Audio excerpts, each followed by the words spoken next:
Hello everyone and welcome to another video.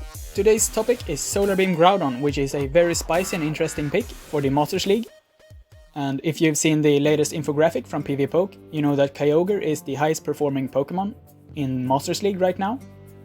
And to counter Kyogre, I run Dialga as a lead, and then if I don't win the lead easily, I switch into Groudon and hope that they switch in their Kyogre, and then you just blast them into oblivion with a Solar Beam. So this strategy is actually not that good, and I've had just under 50% win rate with it, but it's really fun to play and it's so satisfying when you hit your Solar Beams. So first I will show you a game where the strategy actually works, and then I will show a 4-1 run with this team. So we begin with a Mirror Dialga lead, and I switch in my Groudon, and then they switch in their Kyogre, and I go straight for the Solar Beam, and in this position they shield around 50% of the time, but when they don't, it's just so amazing to be able to one-shot Kyogres like that. And then they switch in their Togekiss, and I go for the Solar Beam, because I won't be able to reach 2 Fire Punches.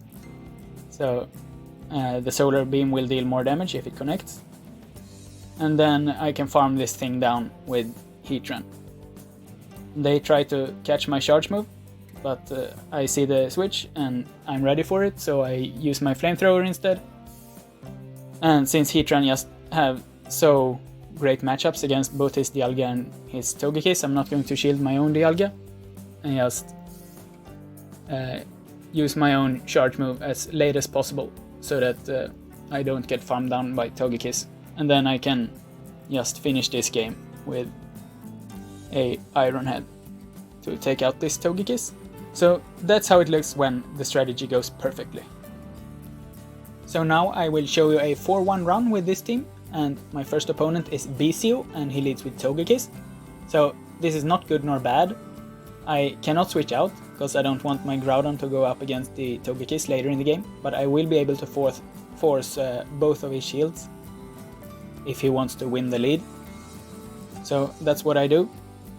I take both of his shields, and then I switch in Heatran, so that he will be able to farm this down. But he will still take a lot of damage from the charge moves, because Togekiss will at least reach 2. But then he also gets the boost, so I'm actually not able to farm down.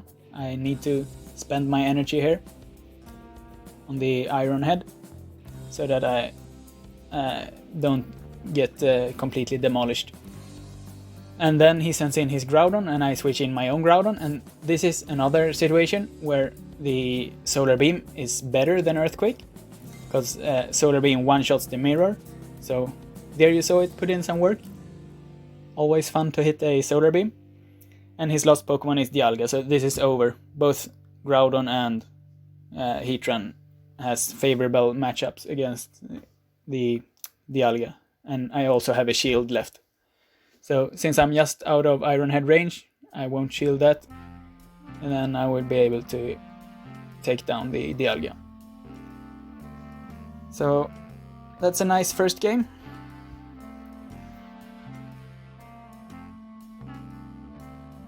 So in game number 2, I go up against Aisaido, and he leads with Dialga, so here's the mirror again, and I need to send in my Groudon and hope that they switch in their Kyogre, but this is where this strategy is not that good anymore, when they have a Mewtwo or a Giratina Origin or a Dragonite or a Togekiss, or yeah, there are many weak spots in this strategy. So I just try to bait the shield, but I can't, and then he makes his Psy Strike just before I reach my 3rd Fire Punch.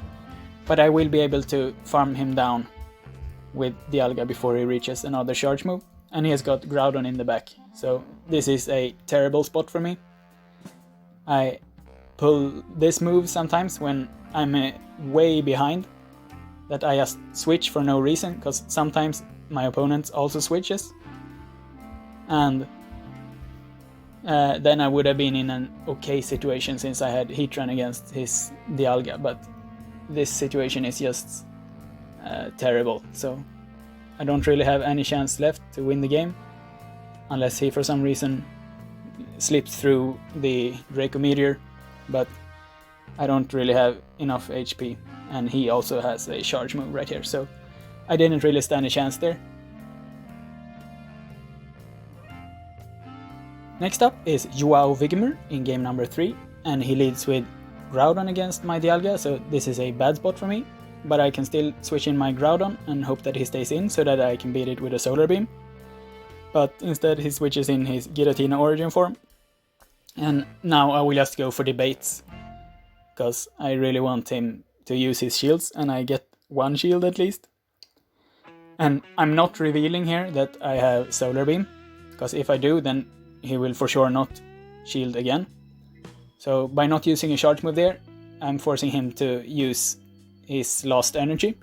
So now I can farm it down with Dialga and just shield once. So now I at least have an energy advantage. And then he switches in his Melmetal, so I will be able to lock it against Heatran, which is great. And here my opponent baits, which is a misplay, because he should know that I really need my shield for Dialga against Groudon. So there's absolutely no reason for him to bait here, which is going to cost him the game actually. Because now I can farm up some extra energy and then use my Iron Head just before he reaches a superpower. And then all I need with shields down is to hit a Draco Meteor on his Groudon. So I'm going to wait here as long as possible for him to switch in his Giratina, because I know it's coming. And then when Giratina is gone, I just one-shot with the Groudon with a Draco Meteor. My next opponent is D'Alessio, and he leads with Melmel against my Dialga. So this looks bad, but it's actually exactly what I want, because now I can switch in Groudon without it looking suspicious. And he even wastes some energy on my Groudon, but then he has a Togekiss in the back. So this is not the best situation, and my strategy once again backfires. So I will just try to reach 3 Fire Punches here, but I'm just short of it. But then I can at least farm down with Heatran.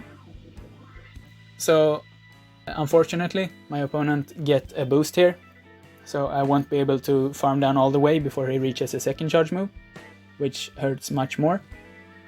So now I'm very low, but I have energy for 2 flamethrowers on this Dialga. So I will at least deal some damage and force 1 shield before switching into my own Dialga. And then I need to keep this Dialga healthy, so I shield here. And then he switches in his Melmetal, and here I'm thinking that I'm just out of superpower range, so I'm just gonna do a ballsy move and hope that he baits, and he does. So now I can fire off my Draco Meteor and get the lost shield, and then I can shield his second, and then he makes a misplay here where he actually should have just farmed down. So now I can farm some extra energy before doing another Draco Meteor, and then just Dragon Breath down his Dialga.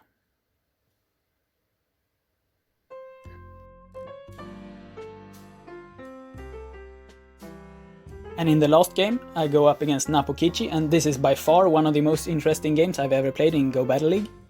And we lead with the Dialga Mirror, so I stick to the strategy and go for the Solar Beam on his Kyogre. But sadly the dream does not come true here, because he shields. And now I'm in a terrible spot where his Kyogre has a ton of energy and he has got 3 almost full health Pokemon. So I'm going to send in my own Dialga and shield the Blizzard, and then he's not going to reach a second Blizzard, so there's no reason to shield the second charge move. And then I am almost at 100 energy. So here he sends in Groudon and he correctly shields the Draco Meteor, so I'm in a losing position, so I take a gamble and switch, because I expect him to be ready to switch. And it worked, since he switches. And in this position I will slow down the game, since there's actually a winning play for me if he deals full damage with this Draco Meteor. So if you're able to spot the winning play. Congratulations, you're an excellent battler. The winning play is to stop hitting, so that you can farm down a little bit with your own Dialga. And my opponent realized this too, so we just stay here and stare at each other for a while. Since his Groudon has got 4 mud shots done, so he needs 5 more to make 2 fire punches on my Dialga.